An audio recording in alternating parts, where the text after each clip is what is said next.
Pace bene, masih di mea culpa.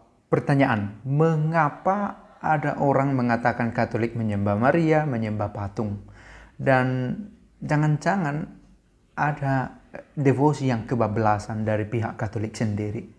Nah, untuk topik ini para sahabat saya minta juga membuat komentar, pandangan di kolom komentar. Benarkah ada devosi yang kebablasan dari pihak umat Katolik sendiri? Nah oke, maka kita mau dalam ini saya sudah membuat beberapa catatan tentang itu. Dan sebelumnya mohon maaf kalau terganggu dengan penampilan yang semberawut. Tak ada cukuran apa segala macam, mungkin waktu yang tepat sedang nyaman merasa seperti ini. Oke, lagi pula substansinya ada pada teks ini. Yang pertama, ada 5 pemikiran yang saya catat di sini, bisa kita pikirkan bersama dan dalami. Semoga berguna. Yang pertama, ada 2 alasan mengapa disebut Katolik itu menyembah Maria dan patung.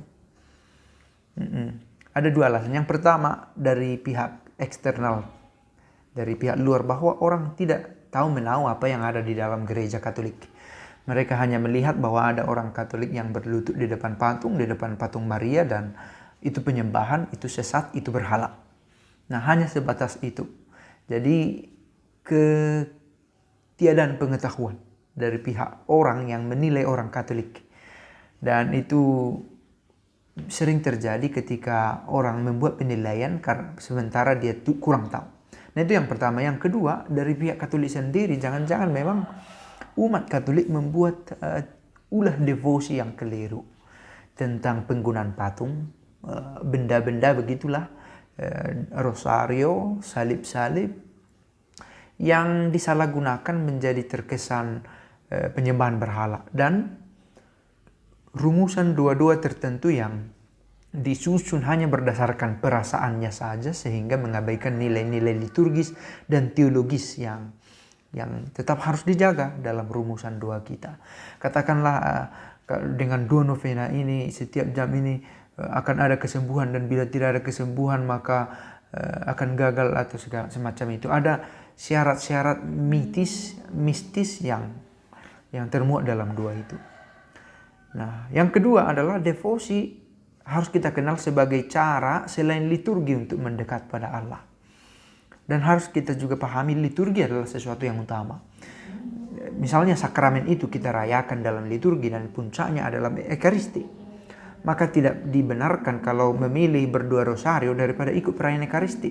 Sementara kalau kita punya kesempatan yang sama untuk mengikutinya. Katakanlah jam 7 pagi ada Ekaristi, kita bisa ikut. Lalu kita memilih, lebih baik saya berdua rosario karena saya tidak nyaman berekaristi, tidak suka. Bukan soal tidak bisa ya, tapi karena soal suka atau tidak suka itu tidak tepat, karena Ekaristi menjadi sumber dan puncak perayaan. Kalau toh mau ikut perayaan itu dan bisa, dianjurkan untuk ikut itu. Kecuali ada halangan yang membuat kita tidak bisa ikut Ekaristi, maka saya memilih berdua rosario, itu situasional. Tetapi ketika keduanya bisa dihadiri, dan karena unsur suka saya memilih berdua rosario, itu tidak dianjurkan. Nah, devosi ada sebagai penyemangat, sisi soal perasaan afektif dari perayaan iman kita. Yang ketiga, devosi kebablasan adalah perasaan tak terkendali ditambah kealpaan pengetahuan. Katakanlah dengan merapalkan doa ini kita akan tahan pukulan. Saya pernah melihat doa itu dan menurut saya itu tidak tepat. Karena membawa doa itu sebagai rumusan mitis dan mistis. Ada energi-energi, kekuatan-kekuatan yang tidak sesuai dengan ajaran iman. Kalau ingin mendapatkan untung 3 kali lipat, doakan 3 kali Salam Maria pada jam 2. Itu sudah syarat-syarat yang bisa mengaburkan nilai teologis dari doa-doa kita. Dijamin dalam 3 hari akan dapat untung 10 kali lipat dengan mendoakan doa ini. Hal-hal semacam itu membuat aktivitas rohani kita menjadi ternodai. Kita yakin kita akan dibantu, dan bukan karena ingin dibantu saja kita berdoa, tetapi karena kewajiban kita untuk kembali kepada Pencipta, untuk dekat kepada Allah. Bahwa kita punya keinginan, ya, tetapi ketika keinginan itu menjadi peraturan, itu menjadi keliru. Peraturannya adalah bahwa saya mendoakan 5 kali salam Maria, saya akan mendapatkan kemampuan untuk kebal terhadap pisau. Nah, itu real dan adalah keliru. Nah, yang keempat di sini menjadi berhala dan sesat. Ya, ini berkaitan dengan saya catat tadi seadanya soal ini supaya jangan lupa.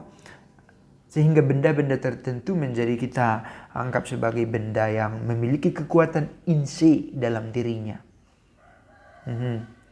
Tanpa Allah, tetapi dengan benda ini saja kita selamat. Nah, itu sudah menjadi kesesatan juga. Karena Allah satu-satunya kekuatan kita begitu. Dan kita mencoba mendekatinya, kekuatan dalam iman kita, dan kita mencoba mendekatinya dengan entah dengan liturgi atau dengan devosi atau dengan kedua-duanya saling mengisi. Dan rumusan doa tadi yang keliru. Dan yang terakhir, solusinya toh kembali ke diri. Kita perlu mencari lagi pengetahuan. Apa doa yang gereja ajarkan? Apa konsep tentang Maria? Apakah dia pengantara kepada Allah? Kristus adalah pengantara. Nah, ada juga misalnya doa hanya kepadamu kami memohon. Bagaimana kita memohon hanya kepada Maria? Itu tidak tepat. Maka kita juga menambah pengetahuan kita tentang bagaimana rumusan doa yang tepat. Sekali lagi, ini bukan soal batasan, tetapi toh kita harus jaga juga ajaran gereja seraya membiarkan perasaan kita tergerak untuk mendalami doa-doa. Yang saya katakan ini bukan untuk menghadang orang supaya tunggu dulu, jangan berdoa, bukan begitu. Tetapi seraya kita memantapkan diri dalam doa-doa, kita juga menambah pengetahuan kita tentang siapa Maria, tentang refleksi-refleksi pribadi kita tentang Maria, hal-hal semacam itu. Bahwa Maria tidak menggeser peran Kristus dan tentu juga tidak menempati tempat yang sama dengan Allah. Nah, hal-hal semacam itu.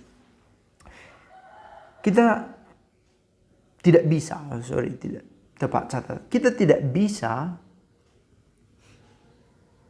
mengendalikan pandangan orang lain. Kita hanya bisa mengubah kualitas diri kita. Ada orang beranggapan kalau